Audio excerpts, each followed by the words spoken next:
So good evening students. आज मैं अपने इस यूट्यूब चैनल उत्तम क्लासेस में आपको क्लास 10th का साइंस का सिलेबस जो सीबीएसई के द्वारा अंडर जो बोल सकते हैं कोविड-19 जिसके कारण स्कूल कॉलेजेस बंद हैं और ख़ासकर क्लास 10th के बच्चों को बहुत ज़्यादा परेशानी का सामना करना पड़ रहा है।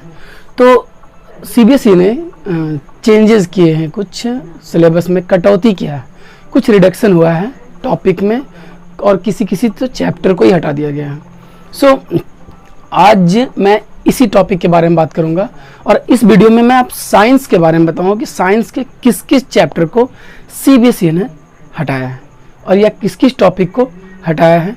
तो मैं यहाँ पर आपको बताऊंगा, मैं उस चैप्टर का नाम भी आपको बता दूंगा, लिख दूंगा जो कि आपको पढ़ना है और कौन सा चैप्टर आपको नहीं पढ़ना है। तो चलते हैं और अपने वीडियो को स्टार्ट करते हैं। और सबसे पहला जो मैं लेता हूँ, साइंस में आपको पता है फिजिक्स, केमिस्ट्री और बायोलॉजी, ये 3 चैप्टर हैं। तो इसमें क्या क्या जो चेंजेस हुए हैं, तो मैं सबसे पहले आता हूँ केमिस्ट्री। ओके, ध्यान से देखिएगा केमिस्ट्री में क्या क्या चेंजेस, क्योंकि आपको पता है केमिस्ट्री में हमें 5 चैप्टर्स पढ़ने थे। ओके, हमें केमिस्ट्री में 5 चैप्टर्स पढ़ना था। नंबर 1 जिसको बोलते हैं केमिकल रिएक्शन एंड इक्वेशन। तो सीबीएसई के द्वारा केमिकल रिएक्शन एंड इक्वेशन, इसमें हालांकि कोई चेंजेस नहीं हुआ है। जो आपको पढ़ना था chemical equation, balance equation, how to balance the equation, फिर उसके बाद रेंसिडिटी, टाइप्स ऑफ रिएक्शंस, जो भी टॉपिक मैंने जो कि अपने इस यूट्यूब चैनल पर जितना भी आपको बता दिया है, वो सारे चैप्टर इस साल के लिए इम्पॉर्टेंट है। और इसमें मैं पहले ही बता चुका हूँ केमिकल रिएक्शन में कोई चेंजेस नहीं है। जैसे आप जितना भी टॉपिक आपके इस चैप्टर में है, सारे चैप्टर को आपको पढ़ना है आपके प्रिपरेशन के लिए। ओके, तो केमिकल रिएक्शन में कोई चेंजेस नहीं है। मैं सेकंड चैप्टर पर आता हूँ, ठीक है, बारी बारी से सारे चैप्टर को बता दूंगा मैं। सेकंड चैप्टर है एसिड, बेस एंड साल्ट। तो एसिड, बेस एंड साल्ट, इसमें भी कोई चेंजेस नहीं है।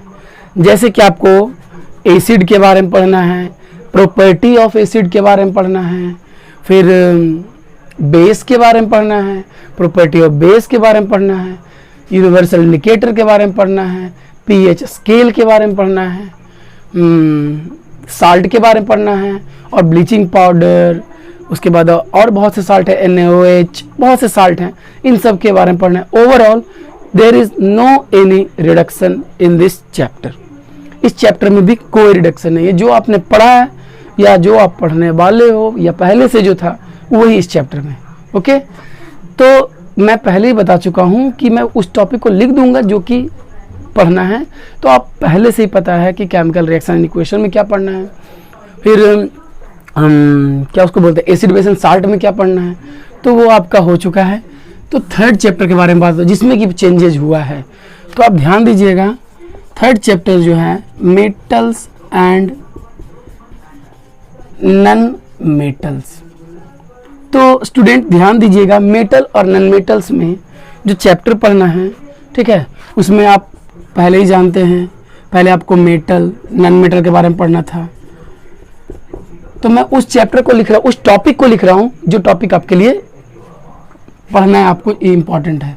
Property of metal and non metal, ये आपको पढ़ना है इस चैप्टर में। पहले तो आपको metal, non metal, physical property, chemical property, ये सब पढ़ना है, ठीक है। उसके बाद इसी में आपको रिएक्टिविटी सीरीज पढ़ना है, जो कि पहले से ही पढ़ना था, ठीक है। मैं बता रहा हूँ ना, जिसमें चेंजेज आया मैं उस पर फोकस कर रहा हूँ ज़्यादा। इसके पहले 2 चैप्टर में मैंने फोकस नहीं किया क्योंकि कोई चेंजिंग नहीं था, पर यहाँ पर चेंजिंग है। रिएक्टिविटी सीरीज हमको पढ़ना है। उसके बाद है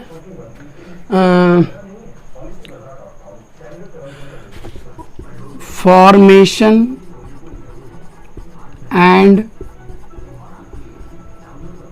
property of formation and property of ionic compound, ये आपको पहले से पढ़ना था और इस बार भी सीबीएसई ने इसे रखा है पढ़ने के लिए, ठीक है। उसके बाद है बेसिक, पहले देखिए इसके बाद था बेसिक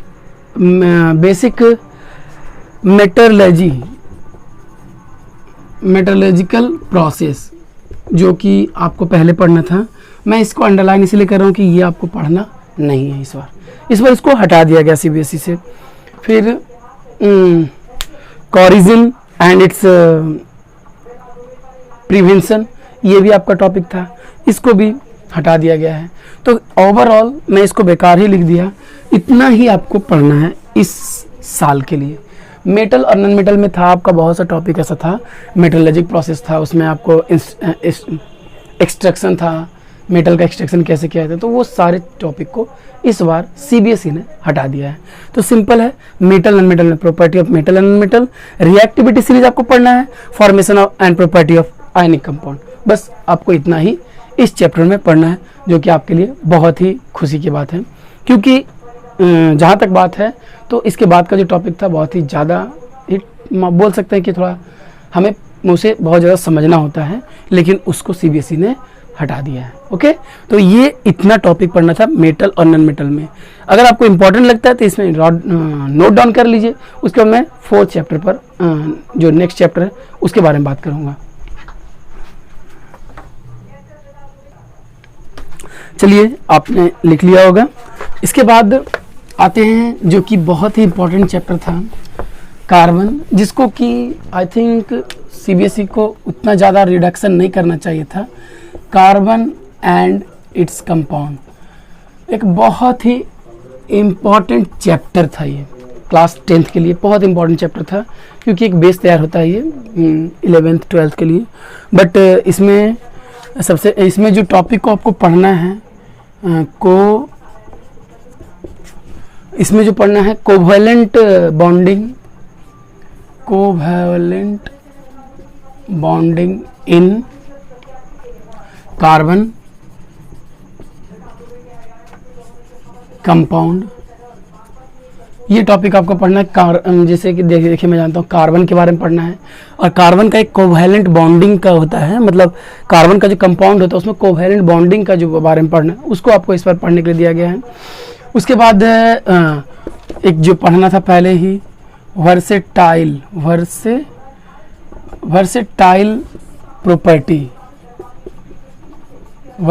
प्रॉपर्टी ऑफ कार्बन, ये पढ़ना है, ठीक है ना, जो कि पहले ही था।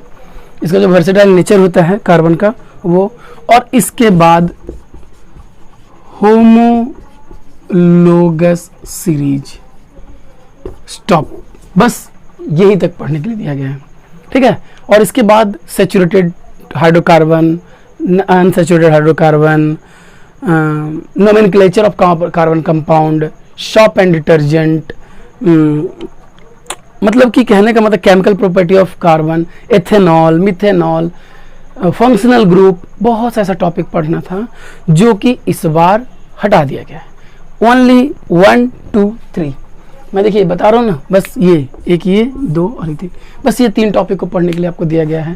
तो खुश से हो जाइए आप लोग, क्योंकि इसके बाद का जो टॉपिक था functional group, saturated hydrocarbon, non saturated hydrocarbon, shop and detergent, बहुत ही इंपॉर्टेंट, बहुत ही टॉपिक बहुत बड़ा था ये।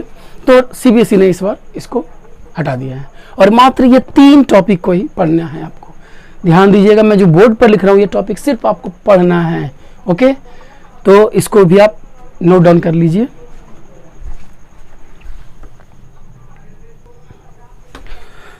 तो स्टूडेंट, जो चेंजिंग था वो मेटल और non metal and carbon its compound में चेंजिंग था, ठीक है। तो बात करते हैं कि लास्ट चैप्टर जिसका नाम था पीरियोडिक क्लासिफिकेशन,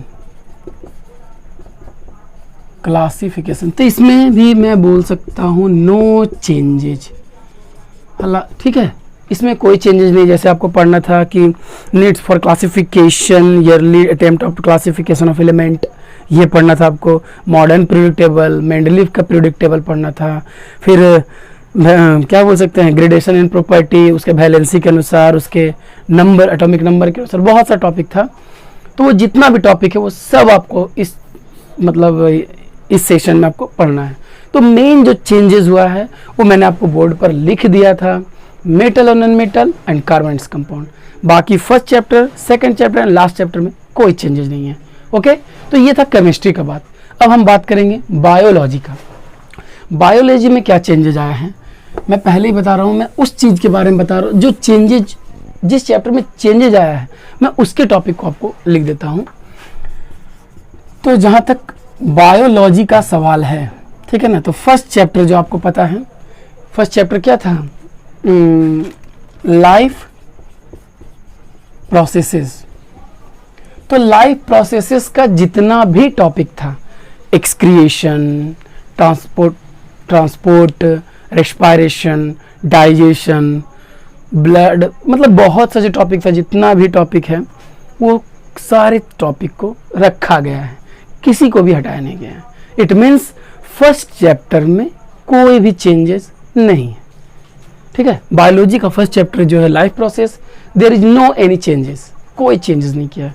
जहाँ तक हम बात करते हैं सेकेंड चैप्टर का, तो बहुत ही बड़े खुशी की बात है कि कंट्रोल एंड कोऑर्डिनेशन, इसको हटा दिया गया है।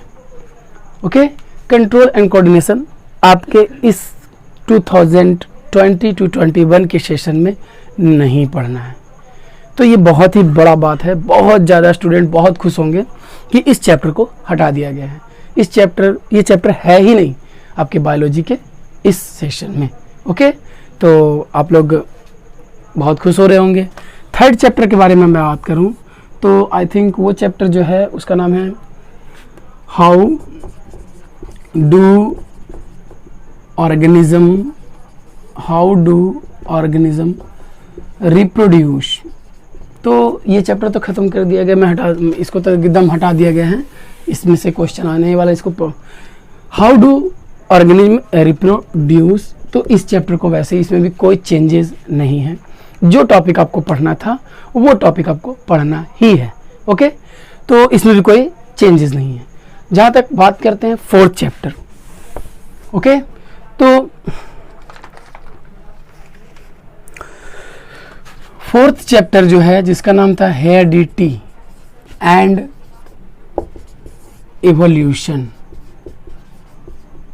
तो देखिए मैं सिंपल सा बात बताता हूँ, हेरिडिटी एंड इवोल्यूशन, इस इवोल्यूशन को भूल जाइए, इसको सीबीएसई ने हटा दिया है। ओके, तो ये सबसे बड़ा चेंजेज है, हेरिडिटी एंड सब। तो पहला बात तो कि कंट्रोल एंड कोऑर्डिनेशन को पूरा कोई साफ कर दिया, एकदम हटा दिया गया। और दूसरा हेरिडिटी एंड इवोल्यूशन में एवोल्यूशन को हटा दिया गया। तो आपको होगा कि पढ़ना क्या होगा। देखिए जो चीज़ पढ़ना है मैं वो लिख देता हूँ। हेरिडिटी पढ़ना है, ओके, उसके बाद है मेंडल, ठीक है, मेंडल कंट्रीब्यूशन इन हेरिडिटी, ये आपको पढ़ना है। फिर मैं थर्ड लिखता हूँ जिसको बोलते हैं लॉ ऑफ इनहेरिटेंस, हाँ, लॉ ऑफ इनहेरिटेंस, ये आपको पढ़ना है, ठीक है। उसके बाद है सेक्स डिटर्मिनेशन आपको पढ़ना है। मैं चलिए मैं यहाँ पर लिख देता हूँ क्योंकि यहाँ नीचे हो जाएगा। सेक्स डिटर्मिनेशन के बाद पढ़ना है बेसिक, मतलब और ज़्यादा कुछ नहीं, और एक इसका ब्रीफ इंट्रोडक्शन जो इसके बारे में है सारा। ये इवोल्यूशन टर्म आपको हटा दिया गया है, इवोल्यूशन आपको नहीं पढ़ना है। तो ये बहुत ही बड़ा चेंजेज है क्योंकि इवोल्यूशन एक बहुत ही इम्पॉर्टेंट टॉपिक भी था और बहुत ज़्यादा पेचीदा भी था, लेकिन इस बार हटा दिया गया है, तो आप लोगों को खुश होना चाहिए। ठीक, तो ये हो गया बायोलॉजी के चैप्टर 4 से, इसको एकदम हटा दीजिए, सिर्फ हेरिडिटी के बारे में पढ़ना है। तो आप इसको एक बार देख लीजिए, फिर मैं आगे के टॉपिक के बारे में बात करता हूँ।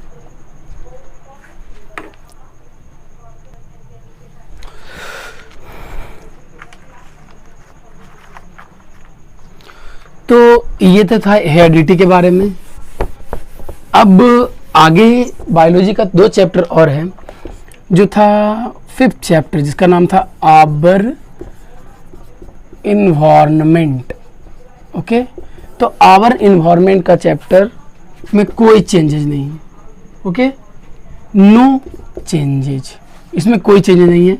और number 6, I think number 6 chapter का नाम था management of natural resources. Okay, management of natural resources, ये पूरे चैप्टर को ही खत्म कर दिया गया है।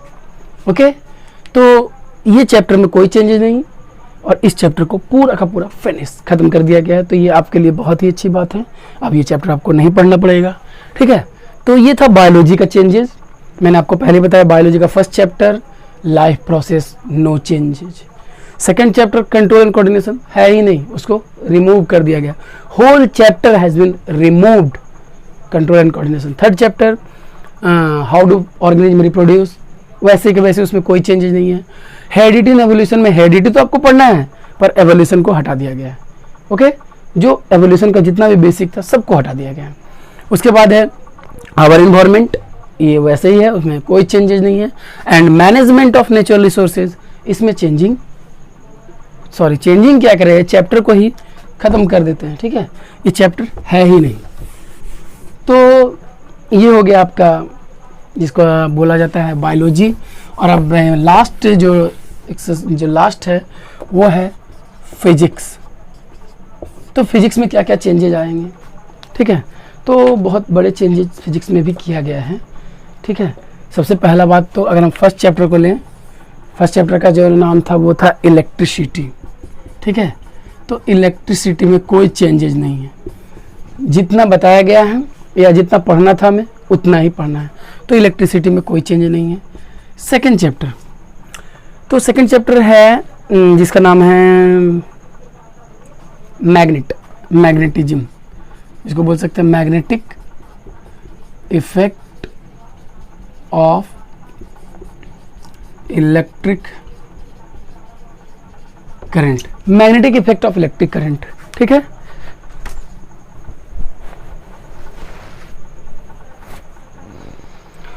तो magnetic effect of electric current को जो चैप्टर पढ़ना है वो मैं आपको लिख देता हूँ।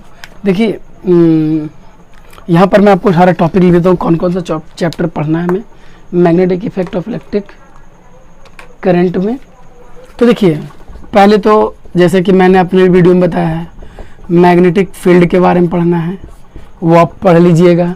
ठीक है ना, मैग्नेटिक बोल सकते हैं मैग्नेटिक फील्ड लाइन के बारे में पढ़ना है। ठीक है, मैं कॉमा देकर सबको लिख देता हूँ। उसके बाद है क्या बोल सकते हैं, magnetic field due to current carrying conductor.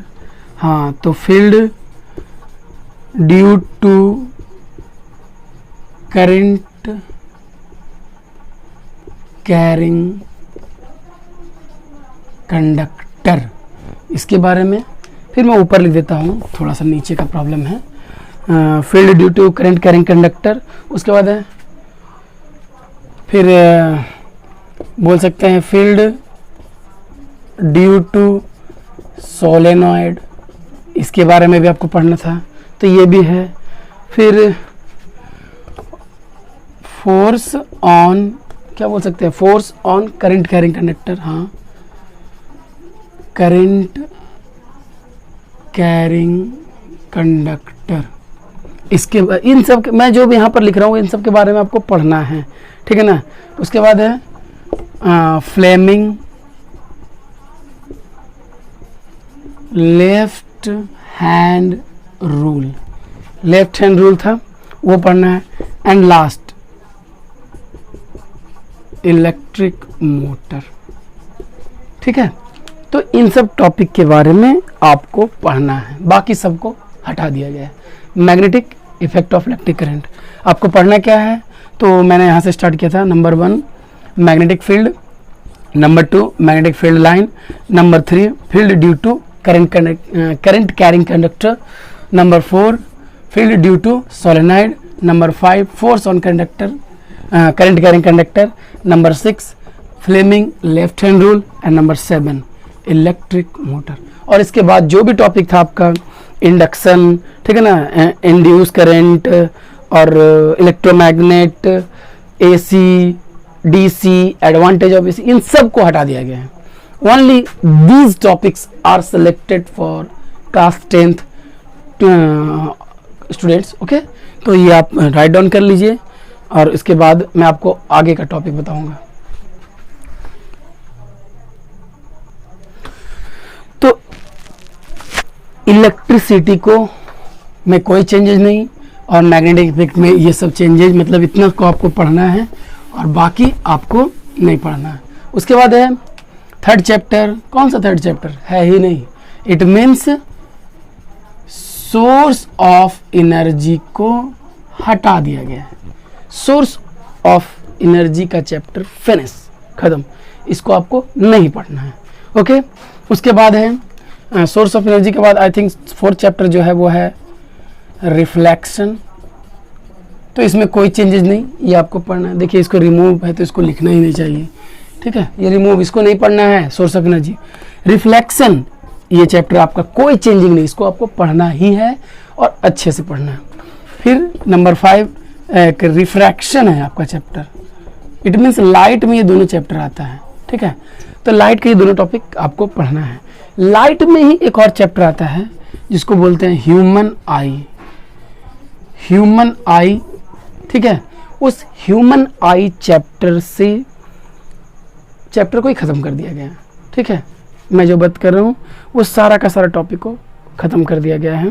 Human आई मतलब ह्यूमन आई का लेंस का जो फंक्शन था वो, फिर डिफेक्ट ऑफ विजन था वो, फिर उनका करेक्शन, फिर स्फेरिकल मिरर और लेंसेज का एप्लीकेशन, इन सबको ख़त्म कर दिया गया है, ठीक है. तो कौन कौन सा चैप्टर पढ़ना है लाइट में वो मैं आपको लिख देता हूँ, ठीक है. वो कौन कौन सा टॉपिक पढ़ना है जो मैं, तो देखिए पहला है, एक मिनट, रिफ्लेक्शन ऑफ लाइट आपको पढ़ना है लाइट चैप्टर से, ठीक है. नंबर 1. नंबर 2 में है रिफ्रैक्शन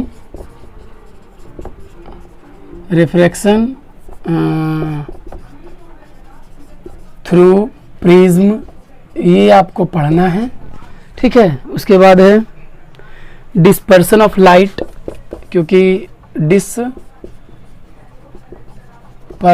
ऑफ लाइट ये आपको पढ़ना है. डिस्पर्सन ऑफ लाइट आपको पढ़ना है. फिर है scattering of light. Scattering of light आपको ये भी पढ़ना है. इट मीन्स देखिए ह्यूमन आई का टॉपिक का बात नहीं हो रहा है. विजन, ह्यूमन आई का फंक्शन, ह्यूमन आई आँख के बारे में पूरा, वो उसके बारे में कुछ नहीं है, ठीक है ना. Human I and colourful world था ना, उसमें कुछ नहीं पढ़ना है. और क्या था, एप्लीकेशन ऑफ डेली लाइफ, मतलब ये जो स्कैटरिंग ऑफ लाइट का एप्लीकेशन डेली लाइफ में होता है, ये आपको ये सब चीज़ पढ़ना है. तो आप इसको देख लीजिए. तो ये था फिजिक्स, केमिस्ट्री और बायोलॉजी का आज का चेंजेस जो कि सीबीएसई के द्वारा किया गया है. तो मुझे लगा कि बच्चों को ये बता देना चाहिए, ठीक है, कि कौन कौन सा चैप्टर, कौन कौन सा चेंजिंग आया है. तो बहुत ही छोटा सिलेबस कर दिया गया और साइंस बहुत इजी कर दिया गया है. तो अब डरिए मत और इसका प्रिपरेशन बहुत अच्छे तरह से कीजिए. और ऐसे ही मैं और भी सारे टॉपिक के बारे में आपको बता दूंगा कि सोशल स्टडी में क्या क्या चेंजेज आए हैं, मैथ्स में क्या क्या चेंज है, मैं वो भी आपको बता दूंगा. इंग्लिश और हिंदी सब में मैं आपको बताऊंगा, लेकिन आज के लिए साइंस बता रहा हूँ, ठीक है. फिर मेरा दूसरा वीडियो आएगा जिसमें मैं सोशल के बारे में आपको बताऊंगा कि सोशल स्टडी में कौन कौन सा चेंज आया है. अगर आपको ये वीडियो अच्छा लगा या कोई भी इससे रिलेटेड कोई क्वेश्चन हो तो आप कमेंट बॉक्स में ज़रूर कीजिए. सो आज के लिए इतना ही. Thanks and have a nice day.